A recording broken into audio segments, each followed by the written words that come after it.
Sarkozy, de nouveau face à un tribunal ce lundi. Les juges soupçonnent l'ancien président d'avoir bénéficié de la générosité du dictateur libyen Mouammar Kadhafi pour financer son accession au pouvoir. En échange, le président nouvellement élu aurait ensuite participé à la réhabilitation de la Libye sur la scène internationale.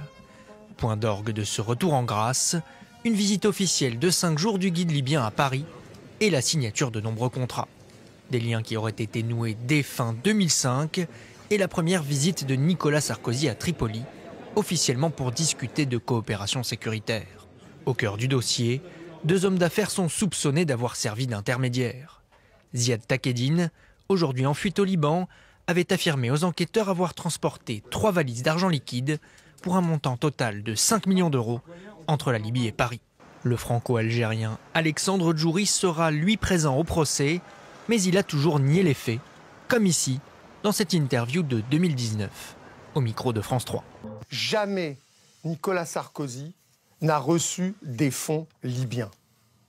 C'est une construction politique. Après plus d'une décennie d'enquête, 12 prévenus comparaissent devant le tribunal.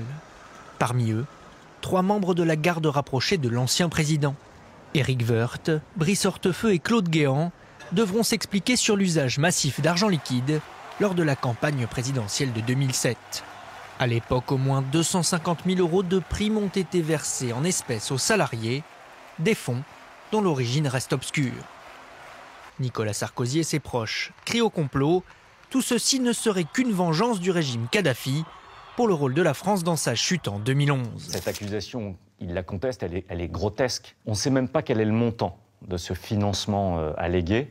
Selon les personnes qui sont interrogées, on a 5, 6, 50 millions, 400 millions. On ne sait même pas quelle est la devise. Le procès qui s'ouvre ce lundi devrait durer jusqu'au 10 avril. Nicolas Sarkozy encourt 10 ans de prison, 375 000 euros d'amende et jusqu'à 5 ans d'inéligibilité.